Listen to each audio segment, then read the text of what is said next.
안녕하세요.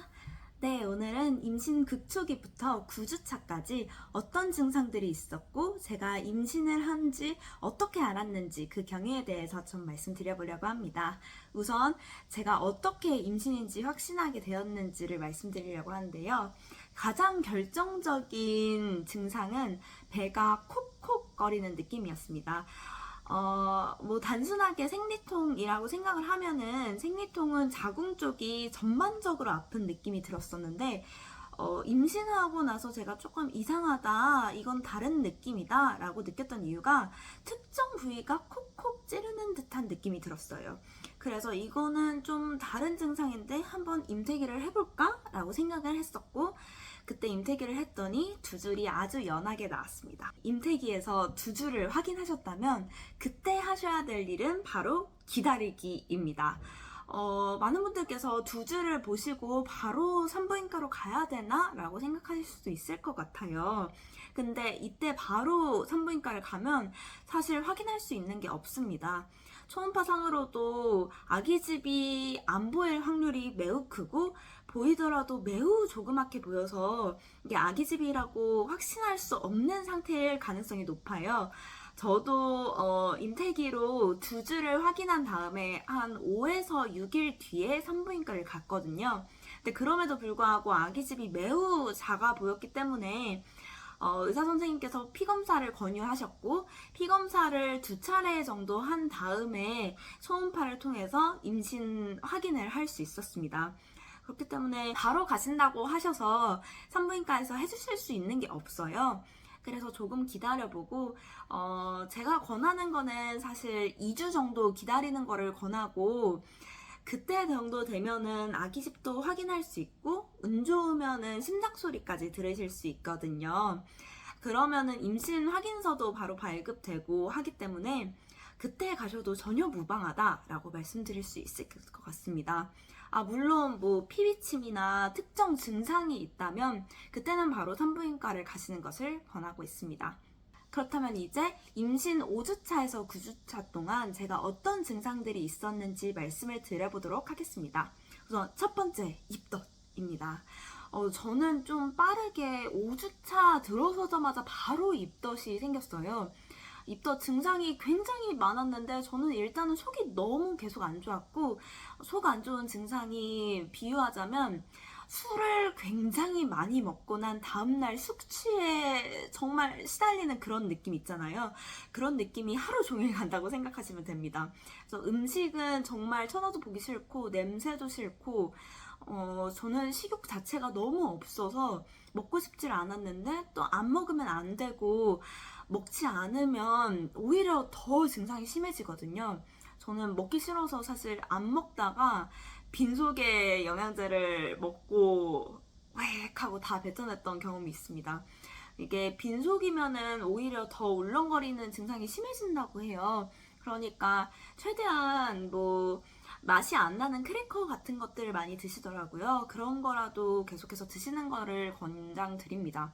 저는 6주차부터는 의사 선생님께서 입덧약을 처방해 주셔서 입덧약을 먹었는데 입덧약을 먹으면 정말 많이 나아집니다. 매우 삶의 질이 좋아져요. 두 번째, 피비침이 있었습니다.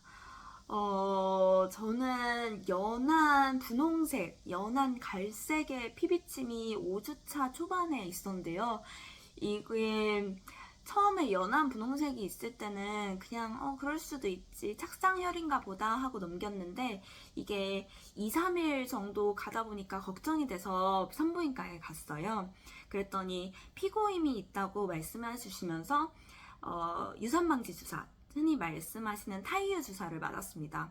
다행히 그 이후에는 다른 피비침 증상 같은 거는 없었고 피고임도 그렇게 심하지 않아서 지금은 아기가 잘 무사히 크고 있습니다.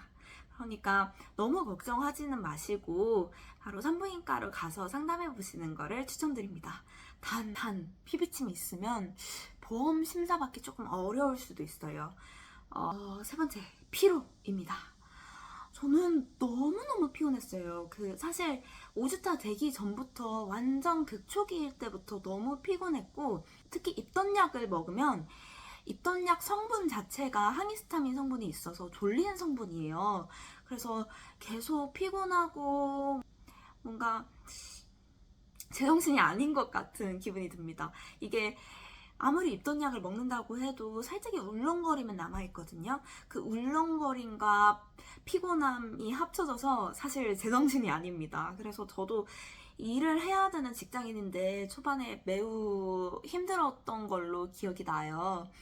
이게 피곤한 거는 대다수의 임산부들, 초기 임산부들이 겪는 증상이라고 하니까 많이 주무시고 특히 주말에 많이 주무시는 것을 권장드립니다.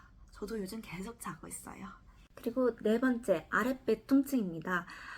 저는 그 완전 임신 극초기 때부터 시작해서 계속해서 좀 간헐적으로 아랫배 통증이 있었는데요. 이게 혹시라도 문제가 있을까봐 여기저기 검색도 해봤었고 산부인과에 말씀도 드려봤는데 다행히 큰 문제는 없고 자궁이 커지는 과정에서 자연스럽게 일어나는 현상이라고 합니다. 그래서 자궁이 좀 땡기는 증상이 있더라도 그렇게 크게 걱정하시지는 않아도 되지만 뭔가 너무 심하게 땡긴다 하시면은 산부인과 전문의와 함께 상의를 해보시는 것을 추천드리겠습니다. 그리고 다섯 번째, 소양증입니다. 저는 원래부터 다리에 습진 같은 게 나기는 했었는데 그렇게 심한 정도는 아니었었거든요. 그런데 임신을 하고 나서 동전만한 상처가 계속해서 나기 시작했고 그게 가려워서 계속 긁다 보니까 그 범위가 점점 넓어지더라고요. 근데 임신 초기에는 아무래도 신경계 발달하는 단계이기도 하고 워낙에 약 쓰는 게 조심스러워서 저는 그 선생님께서 약을 처방해 주셨음에도 불구하고 약을 쓰는 게 굉장히 꺼려지더라고요. 그래서 아노시드라고 해가지고 맘카페에서 유명한 연고 같은 게 있거든요.